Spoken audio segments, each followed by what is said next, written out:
Good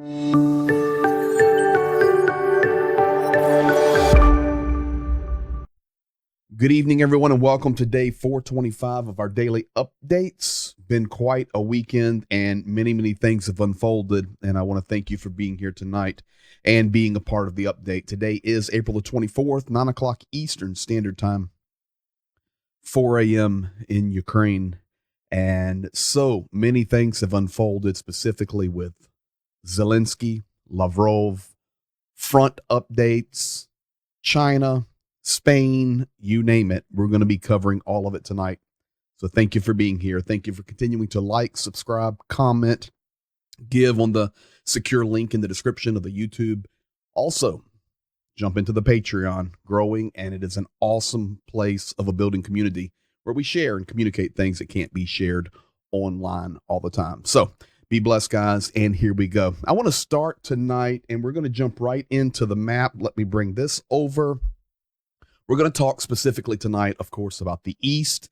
You're looking at the map there up in the upper right. We're going to talk about Kharkiv. We're going to talk about Bakhmut, wrapping around Ugledar.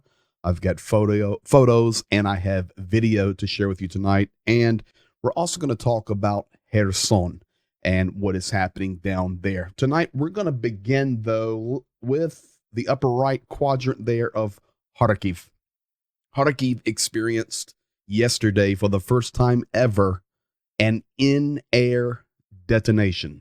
Now, I'm not a military guy, other than I spent a lot of time on the front lines and learned quite a bit from Ukrainian military and soldiers. So you guys that are the veterans, active and military, you'll know. But I can tell you, Russia detonated a bomb in the air over a region of Kharkiv. At that time yesterday, a vegetable factory was destroyed, greenhouse system destroyed, factory workshops all destroyed, 2 private homes, 10 surrounding buildings, and 1 row of garages from one bomb detonated in the air. Now, I'm not an expert. I do not know if that happened as an accident or that was on purpose or even what it was.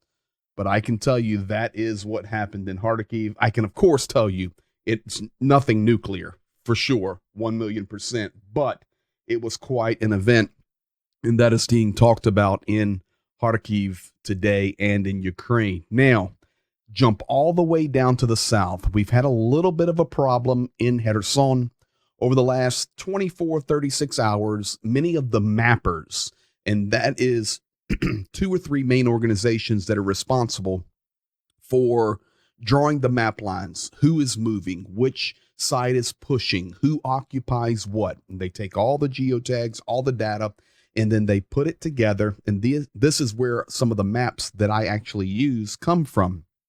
Well, one of the groups that is responsible for mapping went ahead and started mapping and putting out publicly that Ukraine had crossed the river and was into the southern region there that you see the red. Well, that has not happened. And Molyar, the deputy defense minister, came out and said, listen, we appreciate everything that everybody does, but we have to rely on truth. We have not crossed the river. We are not on that side. And due to you giving that information, there was an increase on the shelling, on the use of drones and air planes from the Russian side against us in the actual gray spots you were marking. So please refrain.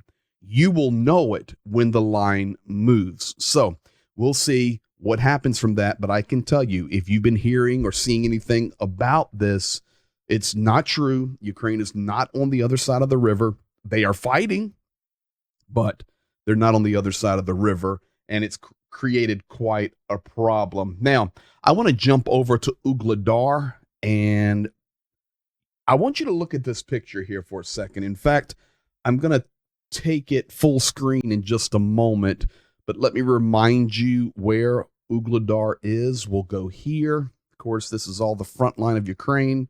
We were just talking about Kharkiv in this region, and then we jumped all the way down to Kherson. We were talking about this with the gray zone on the river. Now we just come over right to where the line starts to swing north up into the Donetsk region, and you have Ugledar. This is the town of Ugledar. Russia is pushing quite intently against that again. Ugledar and Avdiivka here, and then, of course, Bakhmut right here remain the hottest zones. But we've got a picture coming out of this region of Ugledar. Russia has destroyed half of this city. And it's not a big city. In fact, let me do this because I do not know the population of it. And I've been asked sometimes when possible to give the population pre-war. Let's see. This is Ugledar you're looking at right here, by the way. Population prior to the war, 14,144. So a city of 14,000, a large town. You can see half of it completely leveled. Look at the top right side of the picture. You can see nothing but black. It's gone. Now, Russia is starting to push against the left side of Ugledar. So this is what we have here. Pretty tough. Russia is pushing against that. Now, the big story coming out today, and President Vladimir Zelensky actually had to respond to it, is Bakhmut. What you're looking at here is a graphic not created by me, but actually released by, drum roll please, Spain.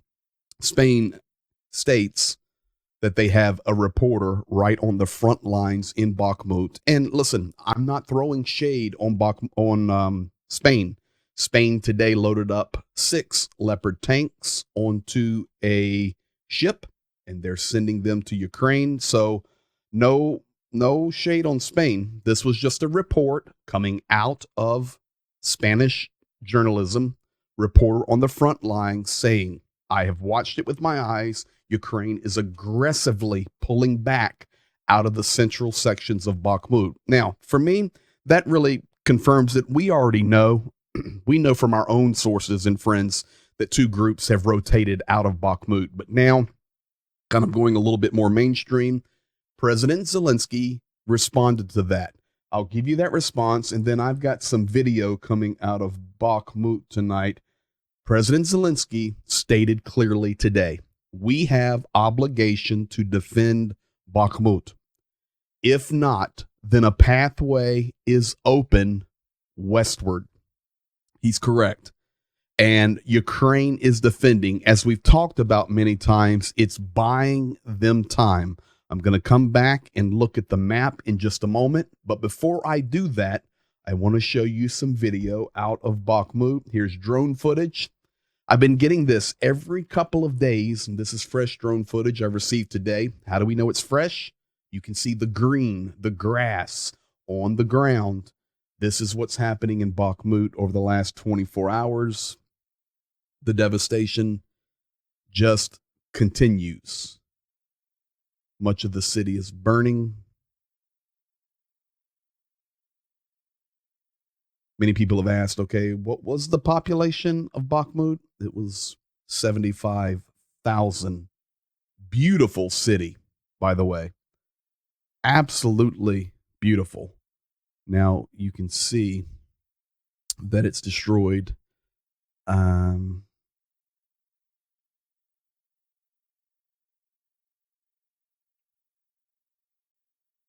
course, there's no audio with this drone. Let me see here. This is looking across the river. This is the Russian side they've already taken. You can see everything destroyed. Looking ahead, that would be looking toward Kramatorsk, toward Chasiv Yar. And you can just see the devastation. Now, I also, when I talk about Bakhmut being a beautiful place, all the street mapping has been turned off. Russia and Ukraine both, of course, blocking Street View, for example, on Google Maps. However, there are, if you go to Google Maps and other sources, you can see some still images that have been dropped as a part of the Google Maps system. So let me show you a little bit of this right now. This is Bakhmut right here. These are the main roads. This is not the military map. All of this section to the right, all covered by Russia. They've actually pushed all the way over to here. But let's just go downtown somewhere, and I don't even know what I'm clicking myself. So this is Bakhmut. This is what it looked like. That directly straight ahead is probably a school building, because I see the blue and yellow there in the playground. It's a residence building. This is Nuzhny Park, upper left. This is a park. Let's just randomly choose one here, right here at a intersection. This building here that says Internet. And of course, you can see the blue and yellow. This is pre-war. This is 2018. These are photos that are dropped. Just amazing technology we have here. You know, many times what we show is the destruction of Bakhmut. Let's come back over here. Some type of park. That's a bridge that is now destroyed, of course. Look at this. Oh, this is nice. Look at this. We're just exploring together tonight. The good thing about doing the streams every 48 hours, except for the weekend, we just have more time to put into them. I was looking at this stuff today, preparing, but look at this river walk. It'd be like the San Antonio River Walk. This is Bakhmut, folks. This is Bakhmut. Let's just pick another one down here. Holy moly. Look at this. This is not a postcard. This is moving toward Imeni Martinova. So, this is the Culture House, Palace Kulturu. Look at this.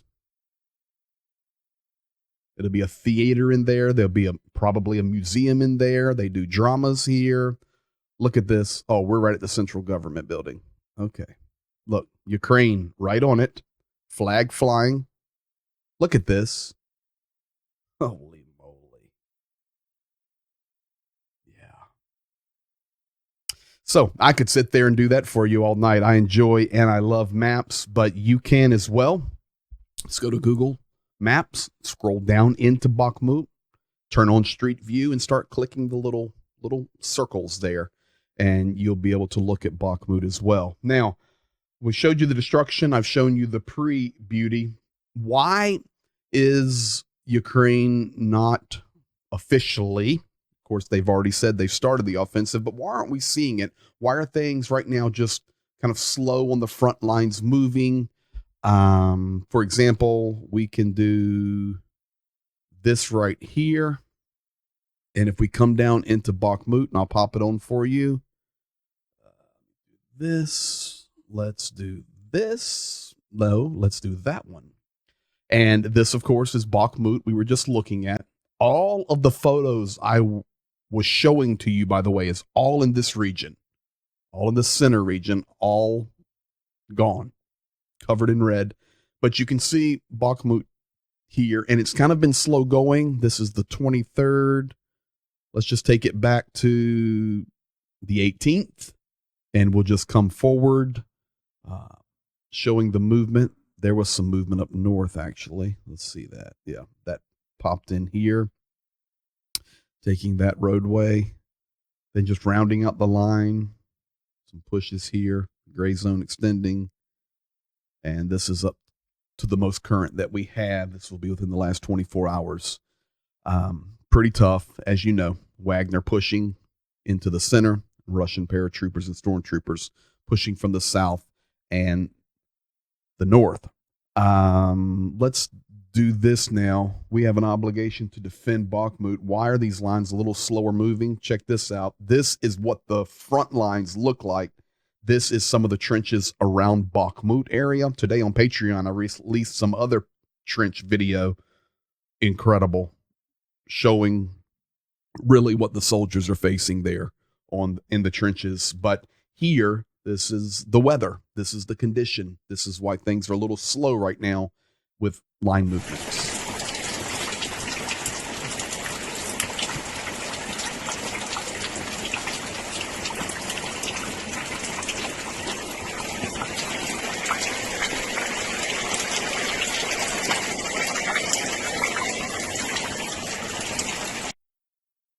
I mean, could you imagine?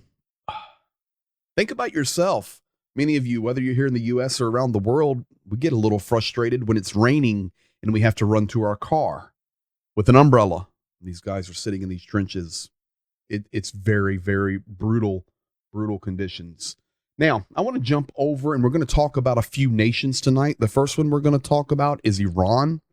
We're also going to talk about China, France, but we're going to start here with Iran. Confirmed that Iran has delivered more than 300,000 shells and 1 million rounds of ammunition to Russia in the last 6 months. How are they doing it? They're doing it via ship. I have a map here drawn for you. If you look in the south of the map, you see the nation of Iran with the green circle, and right there would be Tehran. The sea that you see there is the Caspian Sea, very, very large sea. They're shipping on ships through the Caspian Sea. Then, of course, it comes right into mainland Russia. From there, it is being distributed and sent to the battle through Crimea. That would be the lower red arrow, and straight through Rostov-on-Don into Mariupol, pushing up into Donetsk. The red circle at the top of the map, of course, is Moscow, and the blue circle is Kyiv, and the outline of the blue is the nation of Ukraine. You know, I think that's what many people do not understand when they look at the war, and maybe geography is not your favorite thing, or you've never spent much time in this region of the world. These nations are close together. I know they're big, Russia, of course, being the largest geographical nation on the planet, but in this area where they all come together, just look at this Middle East, Central Asia map here. You have Ukraine and Turkey, and then, of course, down you have Syria and Iraq and Iran. Then all the what are they called? Starts with a C, I think. Armenia, Azerbaijan. What is it called? I know somebody will say it in the chat. Forgot. Then mainland Russia, Kazakhstan, Turkmenistan, Uzbekistan. All these nations are right here together. So things can move relatively quickly, but confirmed Iran is pushing munitions and ammunition shells through the Caspian Sea to Russia. We're going to see more and more of this. Man, that word almost came to me. So you have the Baltics up on the Baltic Sea, and you have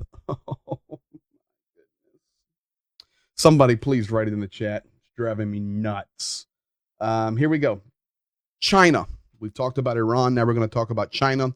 You've probably seen some of these headlines on your news of choice. Some of this stuff now has been taken down, the statements removed, but I've got the video and I've got the translation. They were speaking French, but it was subtitled in Russian, of course. Then I'm able to translate it. So here's what happened. Chinese ambassador sparks European outrage over suggestion former Soviet states do not exist. In the fact box, these are all from different resources that we have. Liu She is his name, Chinese envoy who questioned Ukraine's sovereignty, no stranger to controversy. Looking into this guy who is the ambassador of France, he is always stirring up chaos, always stirring up controversy. And of course, you know that Macron from France was just in China with Xi. So these nations do have relationship. He was there, and this ambassador, pretty strong on the Chinese foreign stage as a diplomat, stirring up all kind of mess. I'll show you the video in a second. Of course, Ukraine responded. China envoys absurd remarks about the ex-Soviet nations. And then China rose back. Let's back up a little bit after envoy denies sovereignty of former Soviet states. What they did is they just took the video down. They pulled it down, but we've got it. So what is this all about? This may be new to you. You didn't hear anything about this. What? A Chinese diplomat was saying something about the war in Ukraine and Russia? Oh, yeah. I have it translated for you, and here it is. I would like you to clarify your position because it seems a bit binary or one-sided at times. Firstly, you think that Crimea is Ukraine? Well, it depends on the perception of the issue. There is a history. Crimea was originally Russian. Khrushchev gave Crimea to Ukraine during the times of the Soviet Union. This is the way it happened. These are facts. Sorry. According to international law, you know that Crimea belongs to Ukraine. You can argue about it, talk about it, but under international law, it's theirs. No. Under international law, even these countries of the former Soviet Union do not have, how can I say it, effective status in international law, because there is no international agreement specifying their status as a sovereign country. This is a fact. So there you have it. That is the controversy. That was actually the 90 seconds of statements that he was talking about on the French media there, and absolute madness what he's talking about. But folks, this gives us an inside look into a lot of Chinese mentality and Chinese thought. And I promise you, this is how much of China the government side views Russia, who, you can say what you want to, is their ally, is their ally. Their view about the illegitimacy of these Soviet nations. Of course, this made Estonia, Latvia, and Lithuania boiling mad. And they came out and they responded the same. What madness is this? The same that Ukraine responded with. What are you talking about? So that is what happened in China, and it shows us the real opinion, I believe, of China. Now, while that video was playing, of course, I looked up the C word for that region.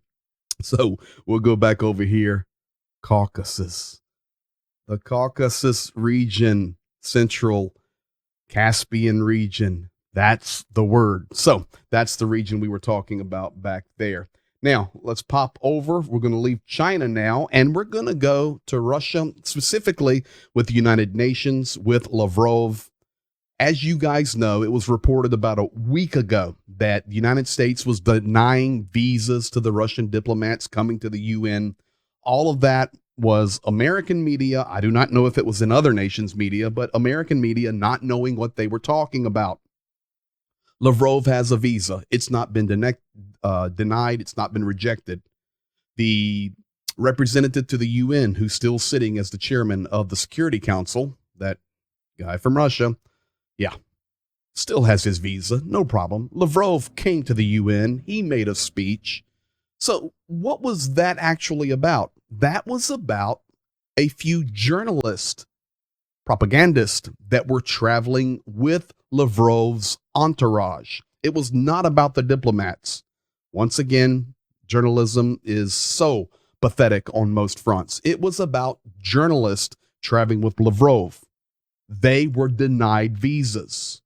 Lavrov comes to New York, does his thing. He goes back to Russia, and then he gives an interview to the journalists who were denied visas. I have that statement, and that is what has happened over the last few years with this denying of visas. It was not to Lavrov. It was not to their official government representatives. It was to the journalist. That's who was blocked and denied. However, Lavrov gives his opinion on that as soon as he got back to Russia. This is interesting. Take a peek. Friends, of course I knew how famous our American colleagues are for these kinds of things, but I was sure that things would be different this time, considering the attention that has been placed upon America's outrageous behavior. But I was wrong. This country that calls itself the strongest, smartest, the freest, the most fairest, they've chickened out, and now they just do foolish things, and they show that they have no word, and their oaths to protect freedom of speech and access to information are basically worthless. Well, then we will equally have to work for you too. We will put more effort into bringing the real truth to the global community, to all the public of the world. We'll try to keep track of what we do throughout the world. We will overwatch our own channels and continue to spread the truth. And I am convinced that there will be much more interest in the world with our truth than to the information that's being spilled on the heads of their viewers, Americans that is, their listeners, their readers,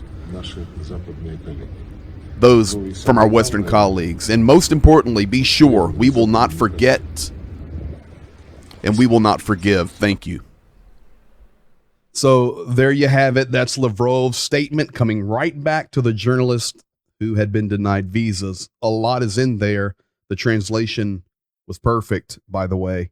We will not forgive. We will not forget. This place is supposed to be the most free, journalistic openness, I guess now we're going to have to show the world what is really happening. Now, I have no slides on this or nothing, and nor would I. I wouldn't even take time to create it. But I just saw the headlines coming across my Ukrainian news feeds where here in the United States, Fox News, Tucker Carlson is gone. I know nothing about that. I have no opinion on that. I have an opinion, but I'm not going to give it. But he's been many times anti-Ukraine and I don't want to call it pro-Russian, but let's just call it anti-Ukraine. I can tell you today, I know nothing about why. I know all kind of stuff's happening in the United States. But what I can tell you in regard to what Lavrov's here talking about media and journalism, Solovyov, who is the #1 propagandist, he would be the Goebbels of this war, comparing to the Nazi Germany regime. He offered Tucker Carlson, a job immediately as soon as it came out that he would be leaving, however that happened, Fox News. So it's just the madness in the game that's going on, but I thought that was pretty interesting there. Now, I want to jump now to Germany. So we talked about Spain in Bakhmut area. We've talked about Iran supplying. We've talked about Russia and Lavrov. We've talked about China and their madness. Now, Germany. This is nothing about Germany supplying. They're doing a good job supplying. Has nothing to do with it. But I told, I think the last stream, or maybe the one before, that Germany's all in. The one of their diplomats that came and says, we're sorry, we should have supplied you from the beginning. None of that has changed. And I know we have lots of German viewers here that watch the stream. So thank you, being kind. But the German defense minister, his name is Boris Pistorius, said that the decision of Ukraine's membership in NATO is not relevant. For me personally right now, I completely agree with the German defense minister. I know you say, well, don't you want, you're pro-Ukraine. Don't you want Ukraine in NATO? Yeah, but it's not going to happen. So we do not need pipe dreams right now. It's not going to happen as long as there is an active war, and the nation who would be coming in fighting against supposedly the second army in the world, allied with China, we see, allied with Iran, that NATO is just going to say, okay, you're with us now, and now everything changes. Let's go to World War III. Not going to happen. So I agree with this guy, this German defense minister, Boris Pistorius. It's not relevant right now.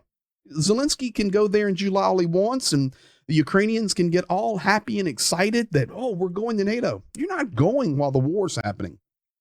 It's no different. Budanov coming out today again, the intelligence guy, once again making the statements. By the end of 2023, it's very possible that we can liberate our entire nation, including Crimea. Good luck. I'm for you 100%. Not going to happen. This is what German defense minister is really saying. He states, while there is a war between Russia and Ukraine, it is impossible to discuss it seriously. I love this statement here. You must make decisions with a cool head and a warm heart, and not vice versa. Brilliant statement, because in the heat of the battle, in the war, trying to hold their nation together, I understand why Ukrainians and those in leadership would say, hurrah, we're going to take this, we're going to do this, our offensive is coming. Well, talking about an offensive, Antony Blinken came out today and says, listen, do not be so caught up on the Ukrainian offensive coming, but you better be looking, because the United States intelligence is seeing 3 points where it looks like Russia is getting ready for their own late spring offensive. Folks, we're in the middle of a war that is going to be long and drawn out, because Ukraine is the sacrificial lamb. It is the world's playground to try to avoid World War III. This is where we're at, and the level of leadership in the world is pathetic. The strongest leaders in the world are on the Axis. Let's call it Axis and allies for old terminology. You may not like Putin. You may think he has 4 body doubles and he's dying tomorrow from some disease. He's a strong leader. You may not like China and North Korea. You may not like these places, Iran. They have strong leaders. You say, well, Kim Jong-un, he's a rocket boy. Yeah, doing what he wants, shooting rockets all over Asia, and nobody is doing anything about it. It's just facts. NATO in America, take off South America, Central America, Africa. They're gone. They're not in this. They could care less. All they want to make sure is they're surviving. They're allies and friends with everybody. We have a disaster. This guy is spot on. Spot on. And I appreciate his statements as a Ukrainian supporter. I appreciate his statements. So that's the Germany update. Now, talking about a world that is turning into a mess. Ukraine sets a record. These numbers have now come out. We're in April, the 2022 largest increase in defense spending in a year. Country's military expenditures amounted to $44 billion, an increase, listen, 640%. Ukraine has increased their expenditures. This is why their economy is absolutely wrecked. It's ravaged. And I'm going to show you something about that in a moment. But globally, defense military spending increased 3.7% in 2022 to $2.24 trillion. United States, Russia, and China account for 56% of global military spending. Let that sink in for a moment. U.S. on one side, Russia and China on the other side account for 56% of global spending. Russia increased theirs by 9.2% to $86.4 billion, which is basically double that of Ukraine.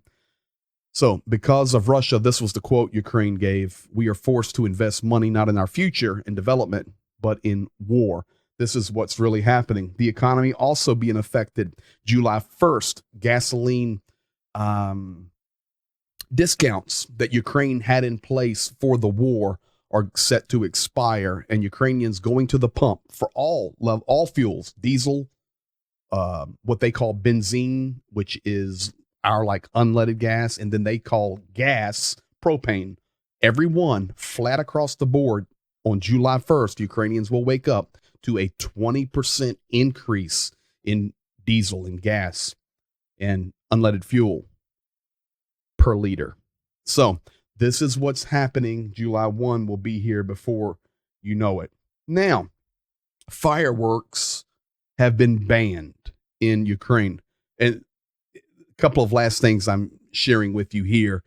We're coming into the mid-spring, late spring, and then we'll move into summer. And Ukrainians love fireworks, but fireworks are banned. And of course, that is 100% logical. Many still try to get away with it. They get in trouble very quickly. But when Ukraine put out this information, and this came out today, actually, they tried to make it a little humorous. They said, yes, at your parties or your birthdays or your weddings, they're illegal. You're banned. We're in a war. You cannot be shooting off fireworks and firecrackers. And then they stated, and they had this video, let the Ukrainian military do the fireworks. We'll give you a show. So it was pretty good the way they're handling it. And they they gave this video clip here. Where is it at? I've got it. Fireworks are banned. So there's no humans in this video, nothing. What you're going to see is a Ukrainian drone fly over.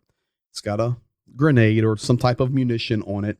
It flies over a Russian depot where they've got some munition stored. They drop the grenade on it, and it's the firework. And this is what Ukraine released. Pretty interesting. Here you can see the drone grenade drop. There's the shells on the ground. Boom. And that is what they released with their statements of banning fireworks for civilians. So pretty interesting.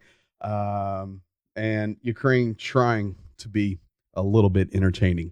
Now, the last thing I want to share with you tonight, and it's been a really, really good update. Thank you for being here. Thank you for liking, subscribing, commenting, sharing, talking in the chat. Everything you do, folks, do you realize every time you hit that like button or write a comment, it helps our algorithms to get more people to see the truth of what we share. Last thing, we've got a little video clip in today that Zhenya sent with me. He was out on the front, and this is down in the south where Russia had recently destroyed a grain storage area for where they make bread. You guys, unless you've been to Ukraine, you may not know this, but I sure do. Ukrainians make some of the best bread in the world. Now, I have some favorites. Probably my favorite is San Francisco sourdough. It's phenomenal. Pier 39 out there. But number 9 Grotto, by the way. But in Ukraine, white bread, black bread, all different types of bread. It is so good. And that's because the materials they use and the way they make it is just fantastic. Zhenya sent me a video sharing with us reality about how Ukraine's bread is now affected due to the war.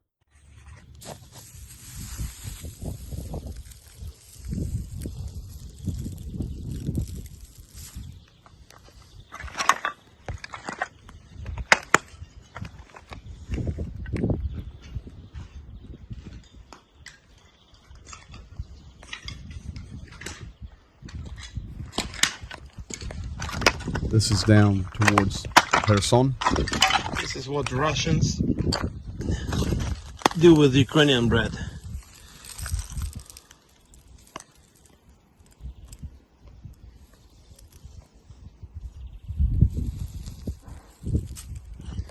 Destroying everything.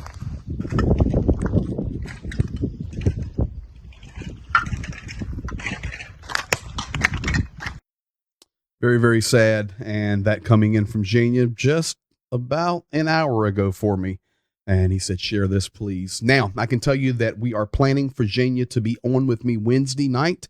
So make sure you plan to be here, 9 o'clock Eastern Standard Time, 4 a.m. in Ukraine. Zhenya is going to be with me. We're going to be talking about what's happening, what's going on in the war directly from inside Ukraine. We thank you for being here tonight. A full update up to the moment. I'm looking here at my feed over here. I have a feed line that gives me all the updates coming in. We're up to the moment. Thank you for being here as always. And we'll see you in 48 hours, if not before. And before that, if you're in Patreon, we'll see you there. Be blessed. Tell somebody. Share it, like, comment, subscribe. Be blessed. We'll see you very soon.